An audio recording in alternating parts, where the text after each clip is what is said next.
down in bottom lane for NaVi, and Artstyle even making his presence known. So this is something you don't see all that often, my friend. An aggressive tri-lane, and yep, they're going to go right on him. And that's a lot of stacks of sticky napalm. Down he goes. Ramses has got to make a run for it. Trying to make it around the edge. Artstyle's right there. They're able to slow him down. He suicides to the creeps. Now Artstyle's in trouble. Artstyle trying to make a run. Nothing Dityaral can do. He's going to heal himself up using the Fairy Fire. One more auto attack will do it. 2-0 to start this game for Empire. Looks like they may get a return kill perhaps on Mipolshka, but he's helped out so much by King R. He's able to make it away. Disastrous opening moment here for Navi. Is that still the case? I mean, this is pretty risky look, I think, from Navi to start. Yeah, it's not good, and they're going to be going on Snako too. This is just where the Bane is going to constantly feed. Oh, poor guy.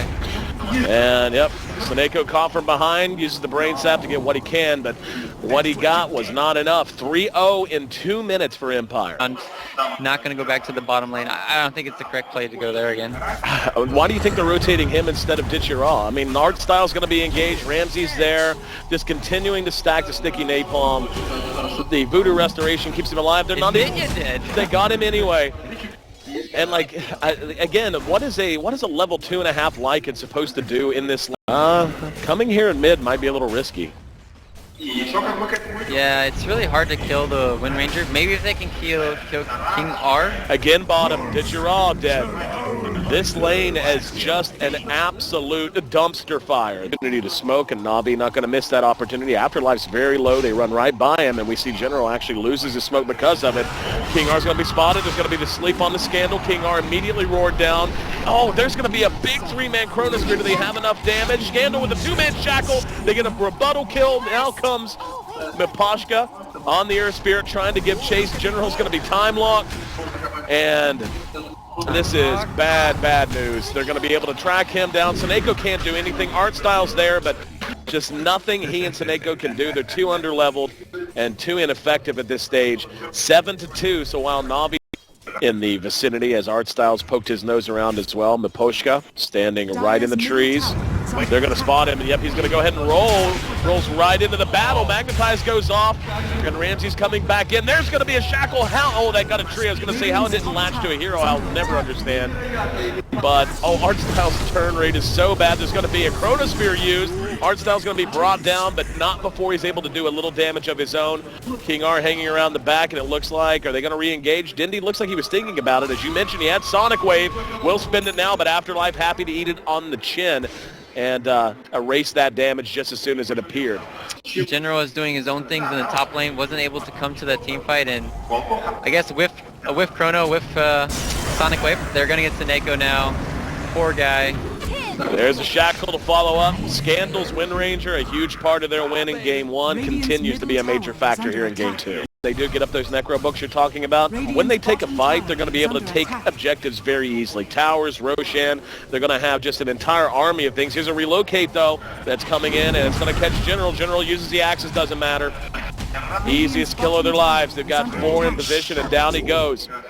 And there was a bit of a response. Dindy got into range, but it looks like he wisely made the decision not to engage. Now Artstyle being focused down by Scandal in mid.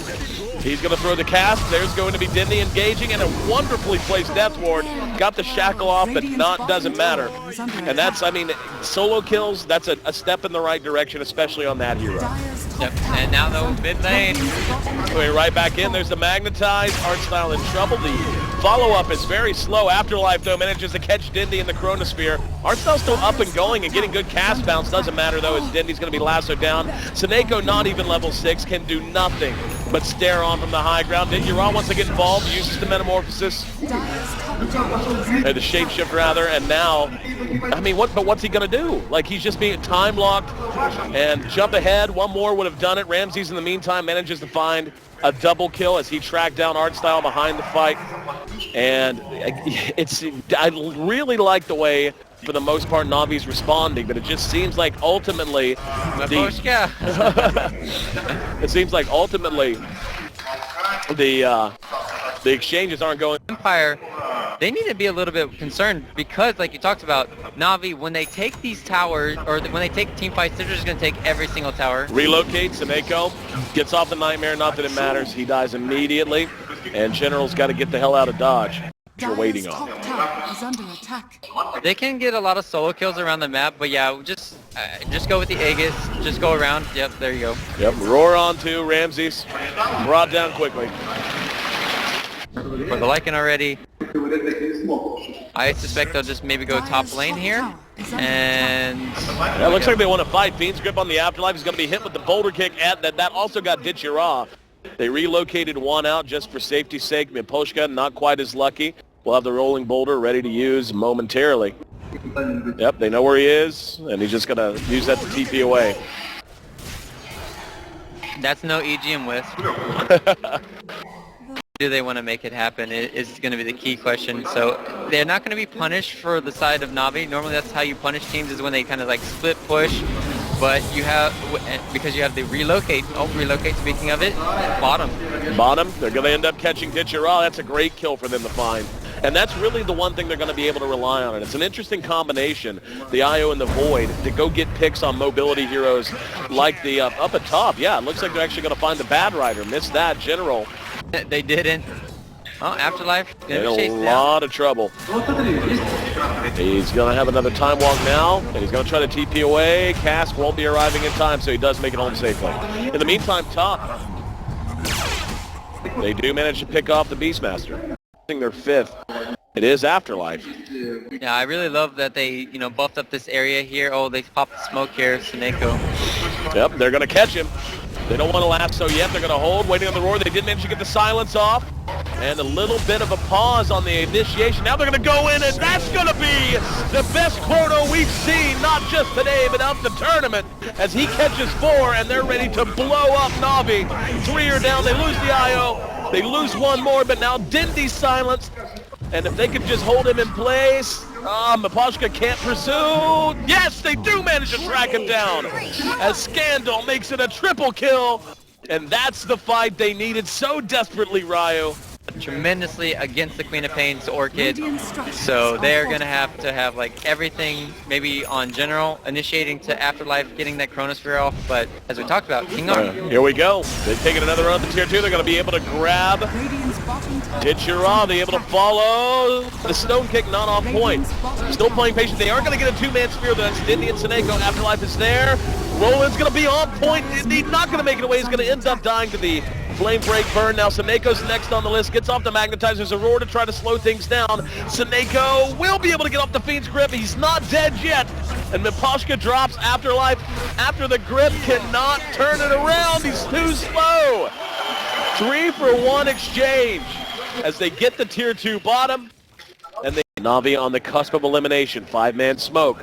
They're going to check out Roshan. No, they're not. I thought they were going to poke their nose in. Instead, they're just going to try to find a pick. Roche is up. Here we go. They're going to find Saneko. The Euron art style in range. Saneko. Nope. There's a spear. Yes, they got the Chrono. And Dindy TP'd into the Chrono. Dindy came into the Chrono, so unable to join the fight, but it's too spread out. Empire got a little too ahead of themselves with the Chronosphere. Now Ditchira ready to get pursuit. Magnetized did go off. He's eating a ton of damage, and yeah, Ditchira has to run. And speaking of running, there's a relocate to try to get Miposhka to safety. King R will be coming back into the fray right this second. He's going to end up dropping, so it's going to be a 2-1, but more importantly, NaVi are going to be able to take a free Roshan off this. There we go. Oh, yeah, they found Afterlife.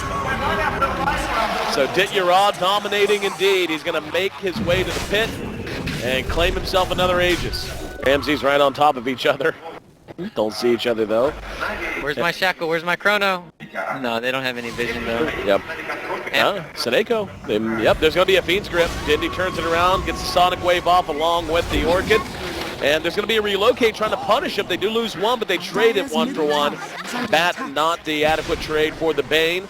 And Scandal thinking about engaging on Dindy. And looks like, yeah, he's going to think better of it. Afterlife was there as well, but instead just wants to TP back mid.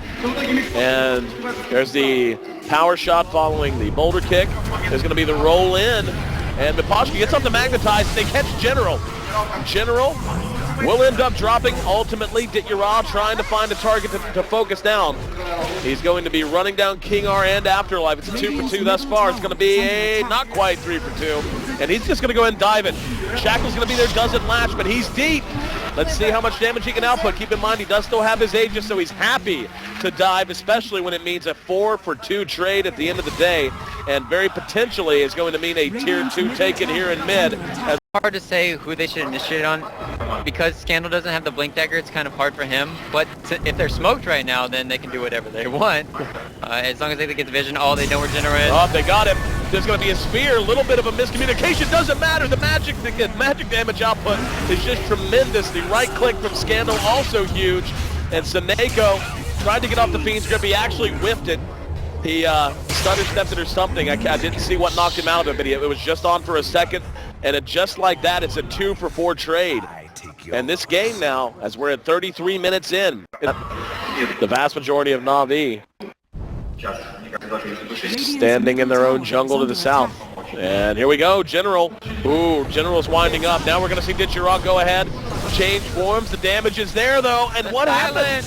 Oh, my God, the silence cancels the death ward. Now Seneko gets up the Fiend's grip, but is it going to be enough? Lasso on the Dindy. Seneko knocked out of it by the flame break. This is a disaster for NaVi. They lose 3 for free, and they have just got to run all this momentum, all this that they have built through this game.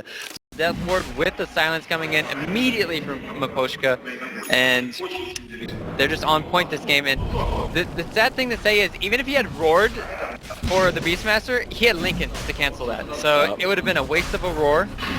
Here we go. Miss on that is going to be a war behind the fight. Now we're going to see them engage. Seneko blown up immediately out of the fight. General uses his refresher. Roars down Ramses again. It's a 1 for 1 so far. Let's see if they're going to be able to follow it up. Poshka feeling very tanky. Did pick up the mechanism right before this fight, as a matter of fact. Gets off the magnetize. That's going to be enough to finish off the Beastmaster. Dityara and Afterlife going toe-to-toe. The wolf will be slain as Afterlife now hunting art style. No witches, no wolves. Empire. Trade 1 for 4. They're going to take a Roshan. And barring a miracle-based defense, this could be the end of NaVi's run here on home soil. We're seeing the return. Tier 3, now the target. They've got Cheese, they've got Aegis, and they've only got 20 seconds till another Chronosphere is available. There's going to be the last one, the art style. That's a loss of a monster ultimate. And here they go. Magnetize coming in. They're going to try to chase it back down. Dityara he can't find a target. He's brought down so quickly, could not get on anyone. Afterlife is just beating the death out of, oh my goodness, they beat them out of the tournament. NaVi succumbed to the pressure of Empire. And a lot of disappointed faces in the crowd here right this second. But what a phenomenal game, and a really nice effort from Empire to hold together in the face of NaVi, just running down lanes, taking towers, taking objectives.